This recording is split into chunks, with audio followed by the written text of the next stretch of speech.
Então, continuando. No início do período quente, o reservatório está misturado e com o aquecimento da superfície, as camadas de superfície tendem a possuir maior temperatura e formar a termoclina. No final do período quente, com o esfriamento da superfície, o reservatório tende a se misturar e a temperatura fica quase uniforme.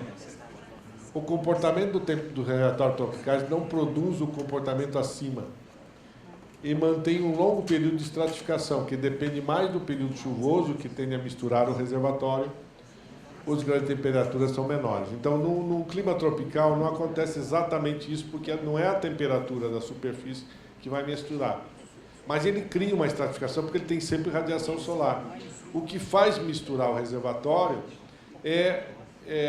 dependendo do tempo de residência dele, é a vazão que vem de montante com temperatura diferente. Ao misturar isso, ele pode misturar e eliminar ou fazer variar aquela estratificação térmica. O padrão que eu mencionei antes é muito mais de clima temperado, e o nosso tropical ele cria uma estratificação térmica quando as vazões são baixas e mistura quando as vazões são altas. Porque a vazão do rio vem com uma temperatura diferente, né? E ele tende a misturar e mudar. Normalmente, a água com uma temperatura vai se acomodar próximo da área do reservatório, onde tem a mesma temperatura, e vai tender a misturar. O principal indicador de um reservatório é o tempo de residência. Guardem essa palavra e guardem isso. Ele é o fundamental, ele é um grande indicador de qualidade da água, tempo de residência. O que é o tempo de residência? Tempo de residência é o volume do reservatório dividido pela sua vazão média. Isso aqui dá uma unidade de tempo. Se você entrar em milhões, em metros aqui e aqui em segundos, você vai ter o tempo em segundos. Se você entrar em dias, você vai ter em dias. É o tempo médio de renovação do volume do reservatório. Esse é o conceito fundamental, é o quanto tempo ele leva para renovar aquele volume. Onde que é a vazão de entrada. Esse fator aqui também te diz, tem uma chamada curva de Bruni, que se você entrar com um indicador desse aqui, você determina quantos por cento se espera que aquele reservatório retenha de sedimentos afluente ao reservatório. Então, se você tiver um baixíssimo tempo de residência, ele vai reter muito pouco. Agora, se você tiver um alto tempo de residência, ele vai reter quase tudo dos sedimentos, principalmente os sedimentos mais grossos. Então, o tempo de residência, ele dá esse tipo de informação, e ele também, um reservatório com tempo de residência muito longo, ele tende a eutrofizar, tende a dar sérios problemas. Exemplo, vocês já ouviram falar de Balbina, né? Que é um reservatório famoso por ter um impacto ambiental grande. O problema de Balbina é que tem um tempo de residência superior a 1 ano. Né? Se você olha Tucuruí, tem um tempo de residência de talvez 30, 40 dias ou menos. O Itaipu tem 19 dias. São reservatórios que estão sempre renovando o volume e, portanto, a qualidade da água sempre é melhor. Depende. Tudo, quando eu digo isso, é que mesmo um grande lago, ele depende das vazões afluente e defluente. Tem lagos que ele tem pouca renovação de volume, mas ele não tem grandes poluições entrando nele. Então depende do cenário. Se você tiver um lago com baixíssimo tempo com alto tempo de residência, mas pouco nutriente entrando, ele se mantém equilibrado. Agora, se ele tiver um alto tempo de residência e poluição entrando, no caso de Balbina, qual foi a poluição? Foi a inundação das matas. A mata inundada gerou uma carga instantânea de DBO violenta dentro do lago. Toda a folhagem se acumulou e gerou demanda. E isso se previa mais de 10 anos, quase sem oxigênio em grande parte do lago. Né? Então, o tempo de residência é fundamental. O microfone ali, por favor.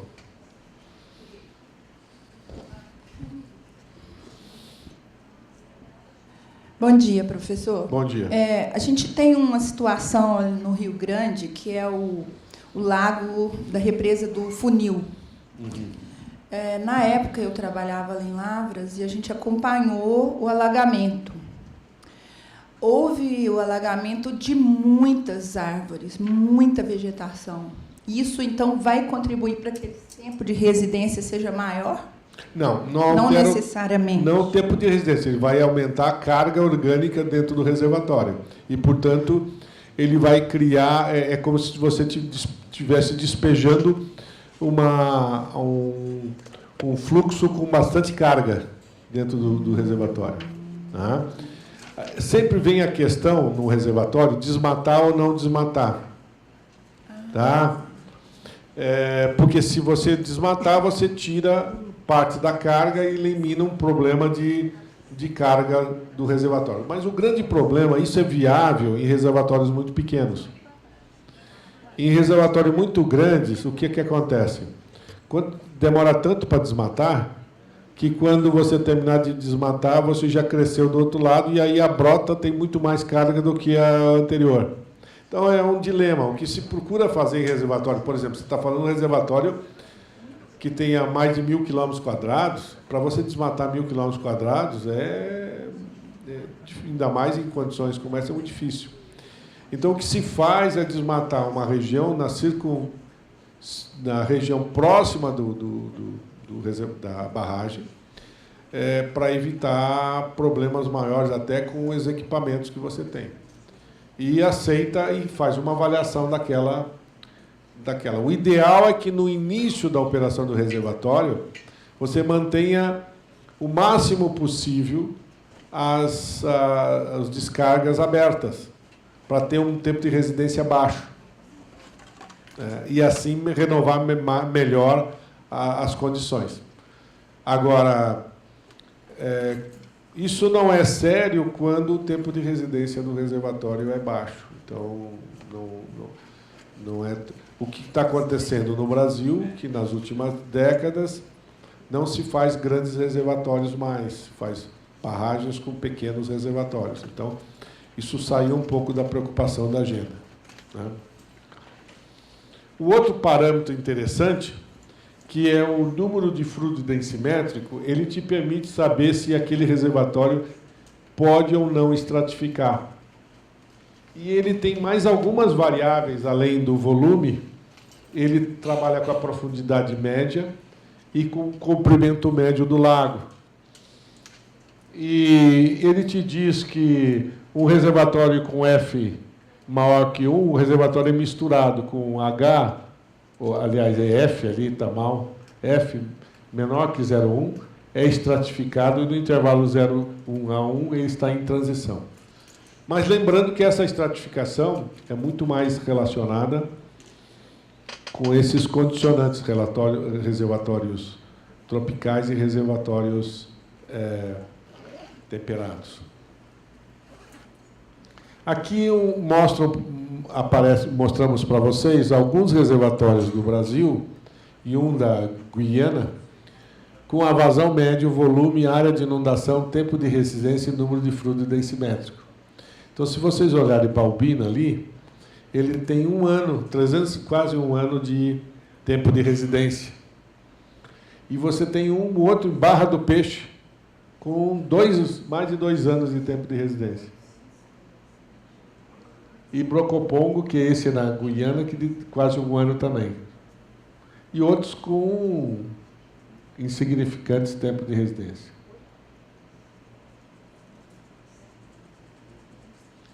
Bom, a eutrofização. Eutrofização é uma condição que é o estado trófico do corpo d'água, no caso do reservatório. Ele é rico ou pobre em nutrientes. Quando ele é eutrófico, ele está rico em nutrientes. Oligotrófico, ele é pobre e mesotrófico intermediário. Em climas tropicais da América do Sul, o CEPS fez um trabalho muitos anos atrás, estabeleceu parâmetros diferentes do que os parâmetros de reservatórios temperados. No reservatório temperado, o fósforo,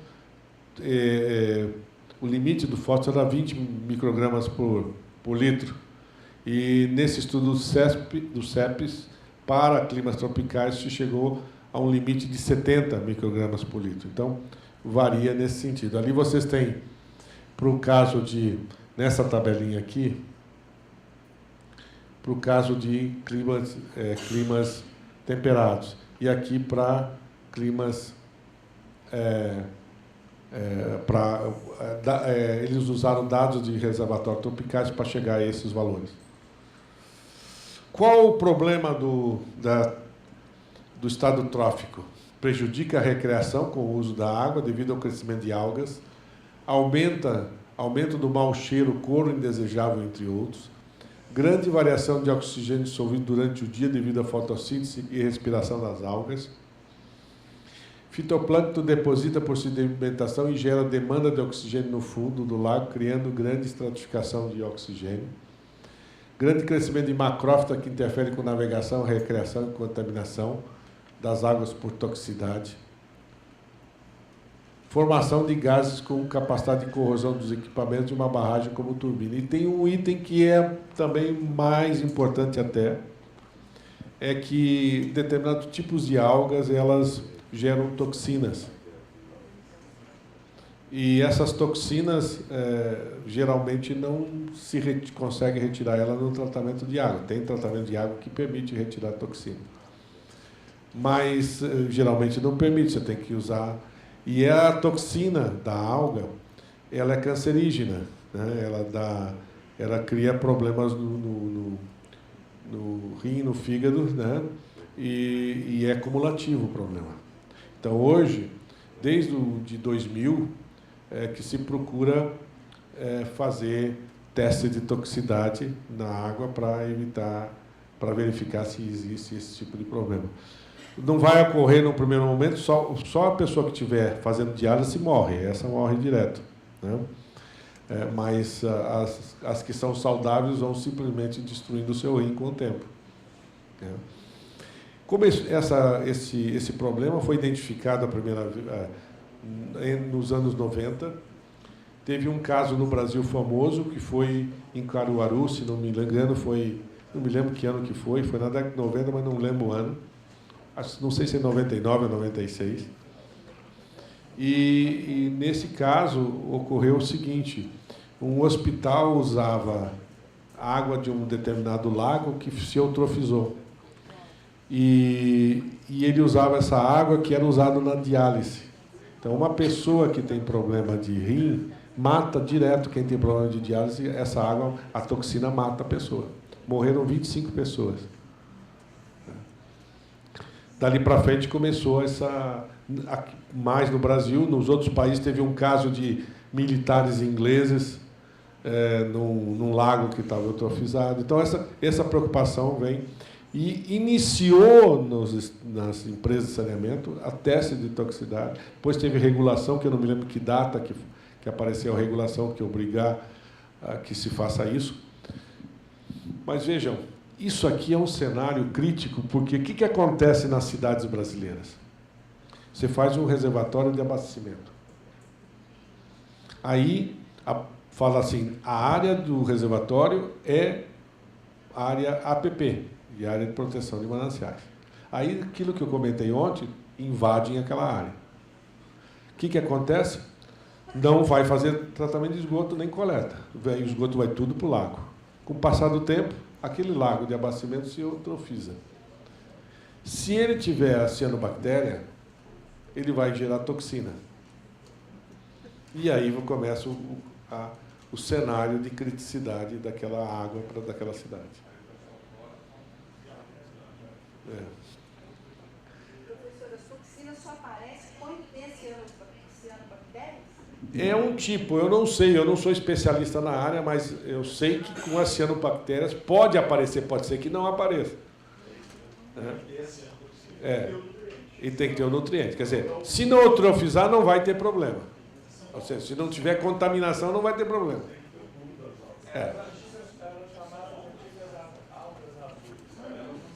Ó o microfone. Cadê o microfone? Gente, só vão ter que falar no microfone. De qualquer forma, esse é uma condição hoje que, com a expansão urbana das cidades, é uma condição real, é um problema real daqueles reservatórios urbanos que a bacia foi sendo contaminada por falta de tratamento de esgoto. Esse é o preço que nós estamos pagando pela falta de tratamento. Professor, o senhor tinha dito que o lençol freático é alterado quando você instala um reservatório. A captação de água, então, de poços ao redor dessa, vai ter influência. Essas toxinas chegam a influenciar o lençol freático, a atingir? É mais difícil. É mais difícil. É mais difícil. Por que é mais difícil?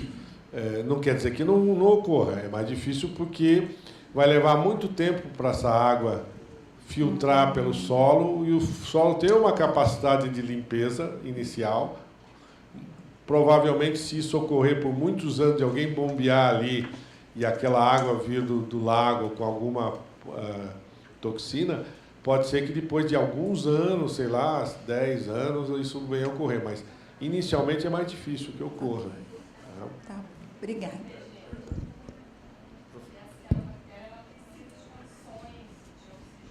Isso. É isso que eu ia comentar aqui. A cianobactéria tem diversas cepas, você encontra ela em todo ambiente que tem a água. Você precisa ter nutriente para ter o bloom, e aí aumenta a produção das cianotoxinas. Agora, a cianotoxina, as partículas são muito pequenas. Na verdade, a gente encontra, o professor Von Sperling encontrou em água tirada de filtro de casa, já tratada, filtrada, e sai no copo, porque ela é muito pequena. Agora, depositar em lençol freático é mais complicado.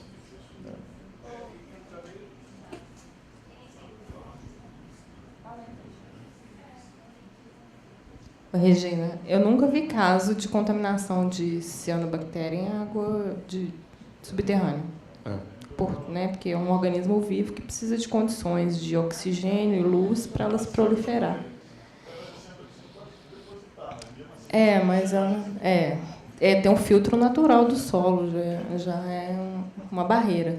Em relação à sua outra pergunta, você perguntou se toda cianobactéria libera... Como é que é? Cianotoxina? O que você perguntou? As cianobactérias são um grupo, né, dentre as algas. E dentro desse grupo existem algumas que liberam cepas tóxicas, nem todas. E o fato dela liberar cepa tóxica não quer dizer que a cepa vai estar disponível. Tem que ter uma outra condição que vai romper a célula da alga para ela liberar a toxina, entendeu? Uma das coisas que libera é o tratamento com sulfato de cobre, que é um erro, né? Hoje eu acho que já é ponto vencido, né? Mas algumas estações de tratamento, alguns anos atrás, que não sabiam como tratar as cianobactérias, jogavam sulfato de cobre e rompia, aí dava aquela elevação da toxina, né? E isso aconteceu, né? Até mesmo no Rio Doce. O IGAN começou a monitorar mensalmente o Rio Doce em 2008, em função do boom de cianobactérias que teve. Então, até mesmo para a gente apoiar algumas ETAs, porque a Copasa ela tem uma infraestrutura e já tem um tratamento mais avançado, né? Acabou que a Copasa ficou como consultora das outras ETAs, porque era uma novidade. Então, começaram a usar o carvão ativado e o monitoramento mesmo que tem que ser feito, né, diário, para acompanhar, porque algumas soluções vai ser simplesmente suspender o abastecimento até passar a pluma de alga. Não tem o que fazer, porque colocar algum aditivo químico vai piorar. Aí você vai romper a célula, vai liberar a toxina. Aí, pronto, aí é um Deus nos acuda.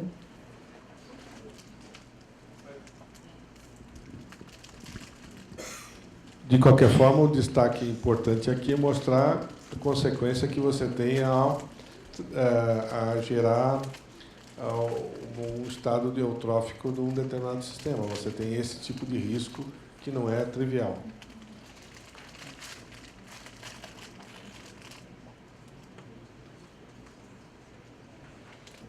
Rios afluentes que trazem cargas orgânicas devido ao esgoto doméstico e industrial. cheias urbanas e naturais, carga orgânica da mata inundada. Precipitação também tem carga orgânica em menor quantidade. A demanda do fundo do rio, escoamento de bacia rural que drena áreas agrícolas, decomposição de matéria orgânica, sedimentação e nutrientes. Todos esses são elementos de fontes. Isso aqui é um outro, não sei porque está nessa posição, mas é a simulação de esse aqui é aquele rio dos Sinos e que ele entra aqui, que eu mencionei para vocês. Esse é o delta do Jacuí, aqui vem a Lagoa Guaíba e Lagoa dos Patos. Aqui são 4 rios chegando, né? A região metropolitana está, Porto Alegre está aqui, e as outras cidades em volta. Tem esses 4 rios chegando aqui, Jacuí, Caí, Sinos e Gravataí. Total dá mais ou menos 86 mil quilômetros quadrados. E aqui é uma seção estrangulada. Tudo isso foi formado ao longo de milhões de anos com deposição de sedimentos, formando essas redes de condutos. Por exemplo, lembra que eu mencionei que é abastecimento d'água de Porto Alegre, que tem um problema e tal, é retirado aqui. Um dos rios mais poluídos é o Gravataí. Ele é retirado nessa zona aqui. Quer dizer, se ele estivesse tirando água aqui, ele não teria problema nenhum.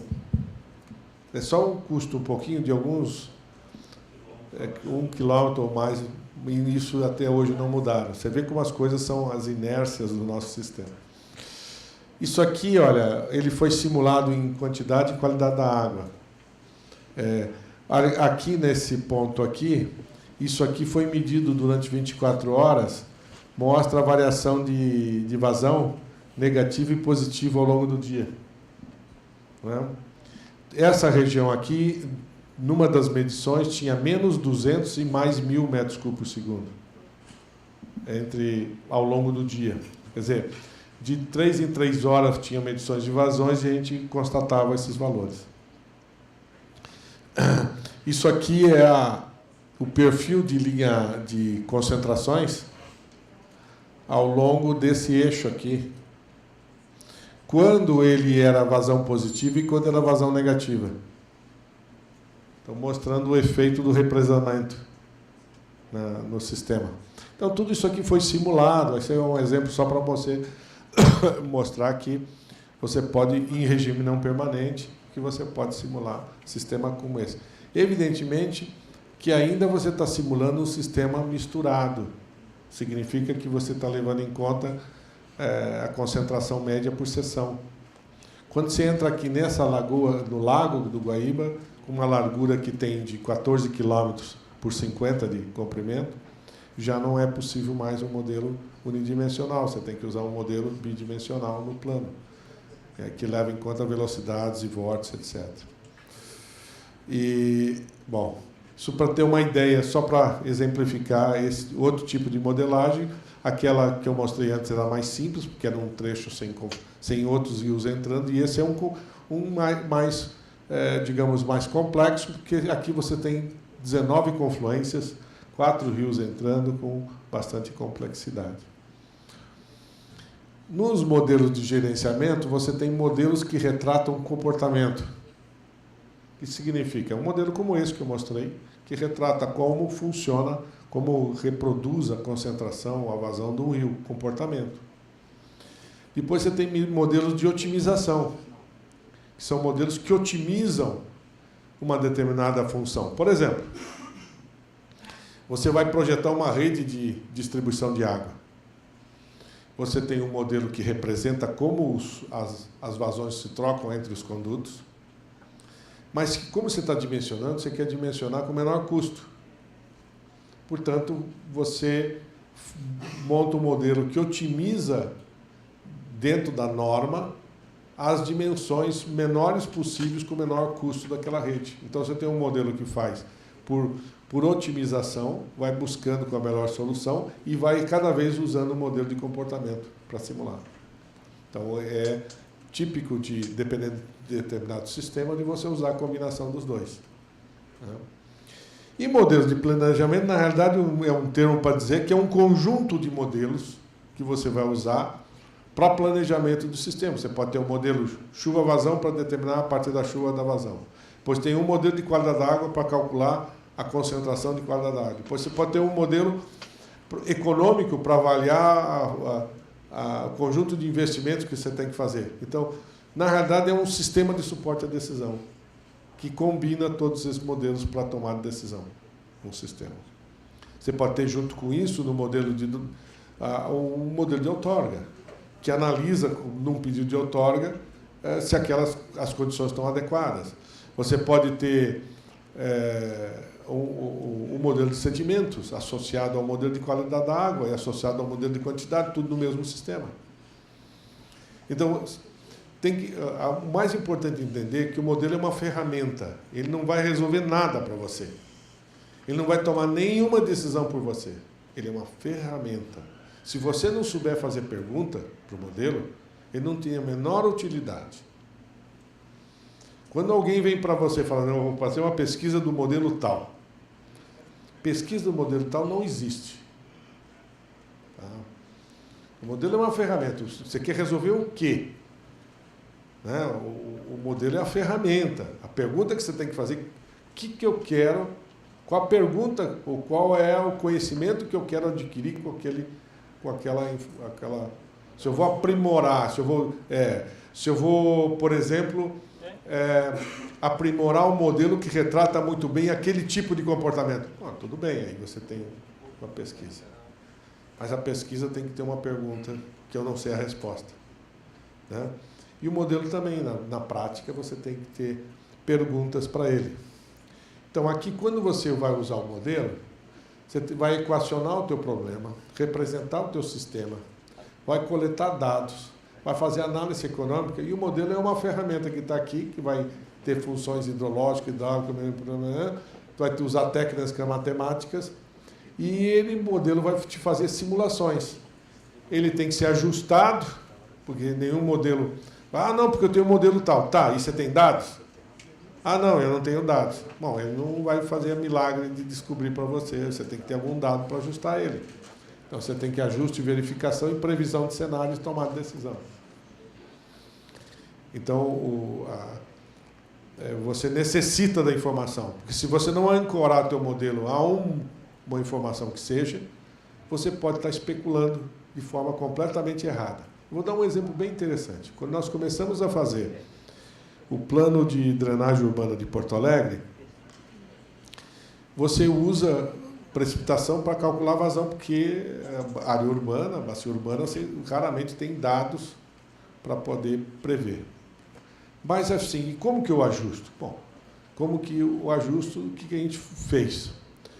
Primeiro, tinha uma bacia que a gente tinha poucos dados, mas tinha. Então, nós ajustamos, achamos que estava lindo o resultado. Mas eu falei, não, vamos lá no local para ter uma ideia do tipo de situação que aquele bairro está sofrendo. Então, aí, nós fomos batendo porta em porta, perguntando o seguinte, aqui inunda? Não, aqui perto, a água chega mais ou menos até que altura aqui? Chega tanto. Aí, depois de que a gente tomou uma amostra de umas 30 ou 40 informações, nós vimos que o nosso modelo estava superestimando tudo. Então, ou seja, mesmo quando você não tem dado medido, você precisa buscar informações para ter noção se aquilo que você está fazendo está dentro de uma certa grau de realidade. Né?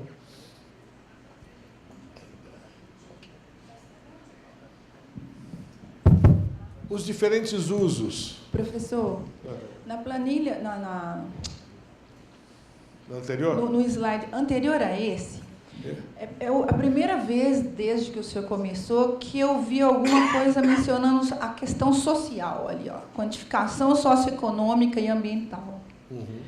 E hoje o senhor mencionou que, em alguns dos exemplos que o senhor deu, que as pessoas não mudam, apesar de saberem que precisam de mudar, elas não mudam. Mas será que não precisa de haver um envolvimento maior da sociedade? Não é muito tecnicista a coisa e pouco... Não, veja bem,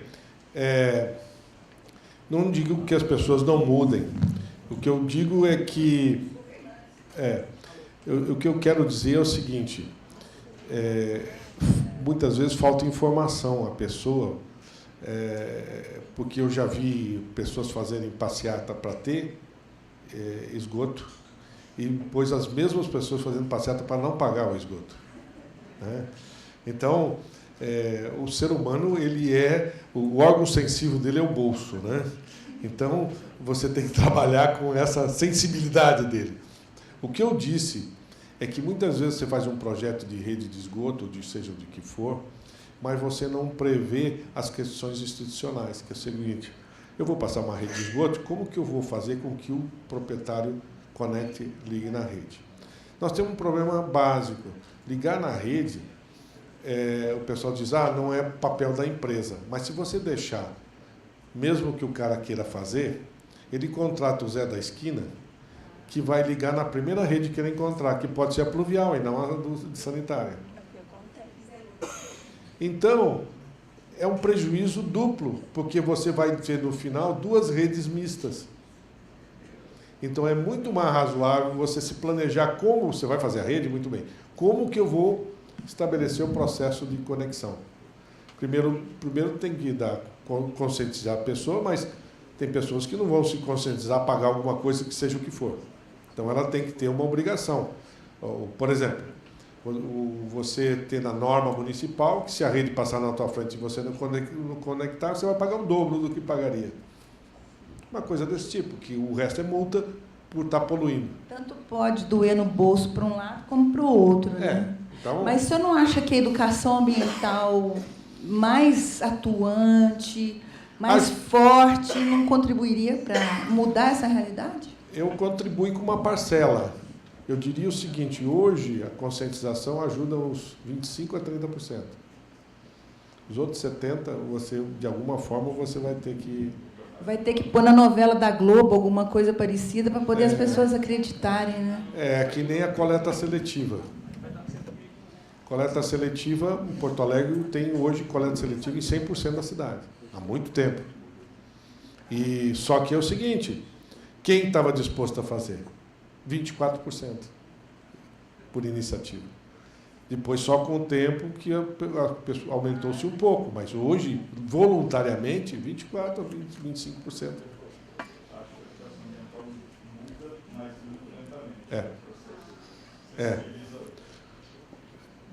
Para você ter uma ideia, a gestão de lixo, na Coreia, quando eles fizeram, eu vou até mostrar o caso da Coreia, que é muito interessante, quando eles fizeram toda a alteração ambiental em Seul, eles mudaram a forma de cobrar sobre o lixo. Que eles cobravam que nem nós, uma taxa lá no anual, que ninguém viu, ninguém vê, paga e ninguém está preocupado. Na Coreia, eles fizeram o mesmo que os países envolvidos. Você paga na embalagem que você compra. Tá? Sabe, reduziu em 30% o lixo. Tá? Só que aqui, sem educação, e lá eles fizeram um processo de educação fortíssimo. Por quê? Porque o cara fala, se eu tenho que pagar isso, eu vou jogar na rua. Só que aí tem que ter penalização. Né? Então, não é muito simples tudo isso. Não é muito simples. Aí tem uma pergunta lá em cima. Só para... que a questão da educação ambiental, se ela não é duradoura, porque não existe educação ambiental para o momento, você não faz, né? Vai ter que conscientizar todas as gerações para o futuro, até que todo mundo faça isso naturalmente. Esse é o problema da educação. Mas é normal. A longo prazo. Veja bem, é normal numa sociedade você ter grandes diferenças nesse processo. Né? Você não pode esperar numa sociedade que você vai ter 100%.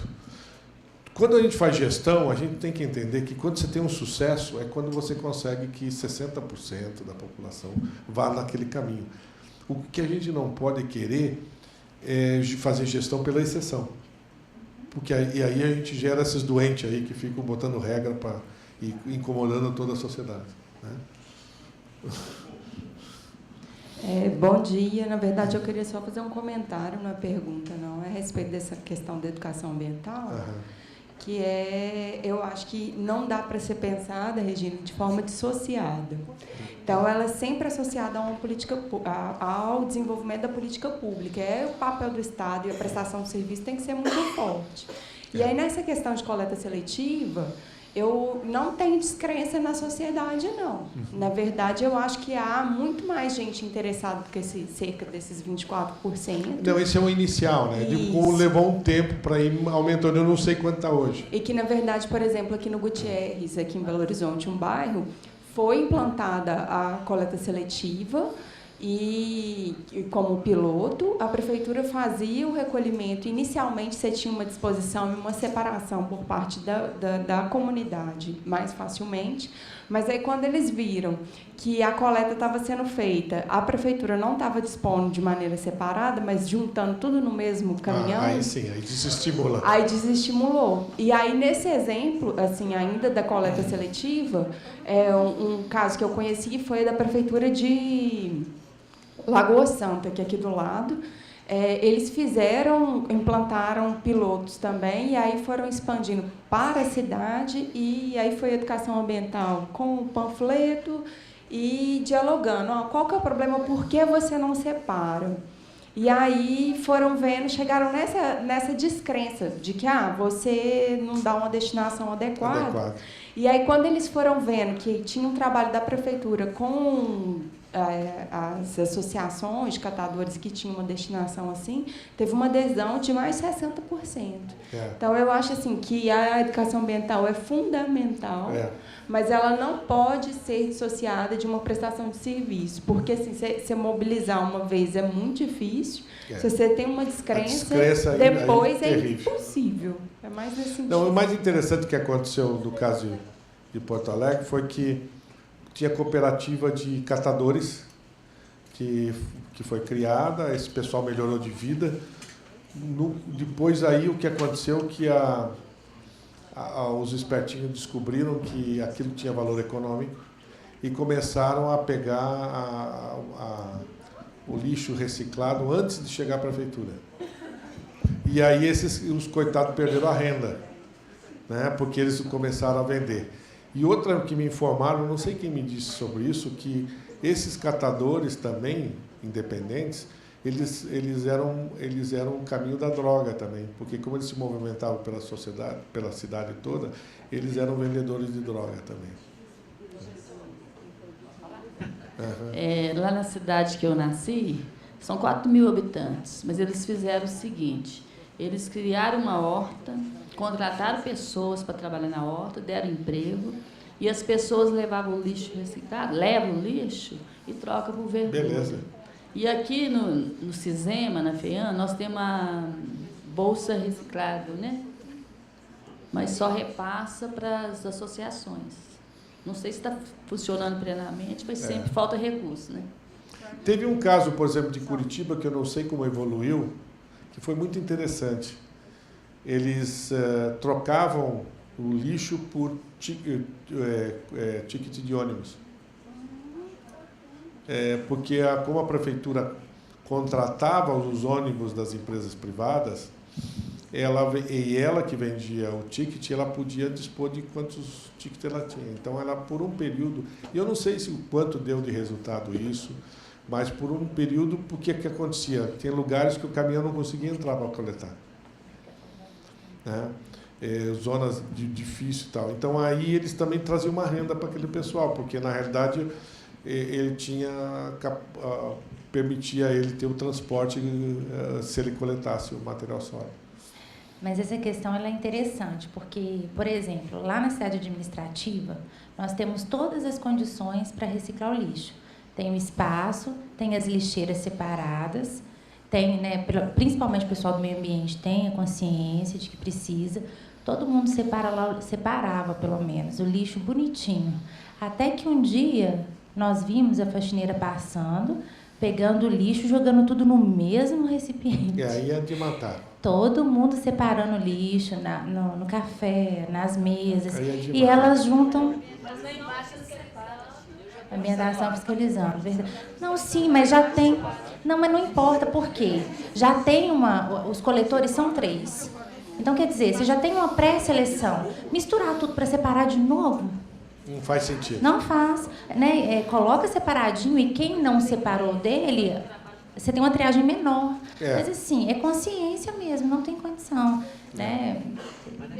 Bom, Só para comentário final, com base no exemplo que você deu e no que ela está dizendo, rapidinho, que eu acho que é importante dizer, quando a gente está aqui tratando com servidores do Estado, é ausência de gestão.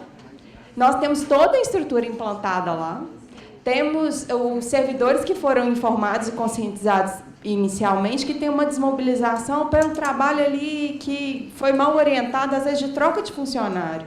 Então, assim, na medida que você tem uma orientação, pega esse grupo aí, treina de novo para que seja separado, a gente consegue resolver. Ainda nesse exemplo que o senhor deu lá de que foi o desvio do trabalho, da destinação do recurso e tal, aí eu penso, mais uma vez, na ausência de gestão e papel do Estado. Aí não é só a educação ambiental, é conscientização. Aí faltou o quê? Serviço de saúde e de emprego e renda. Se você associar essas políticas públicas, a gente tem uma destinação... E, assim, eu acho que é muito importante. A questão do saneamento, ela tem que ser tratada de maneira transversal com as outras políticas, senão a gente não consegue resolver. É só isso. Bom, dando continuidade aqui, os usos, então, dessas ferramentas, determinar a série de vazões, geração de séries sintéticas, a qualidade da água, modelo de sedimentos, ecológico, ambiental, são vários tipos de usos possíveis. Vamos fazer um intervalo agora, são 15 para as 11, e vamos ver se a gente resolve o assunto dos vídeos.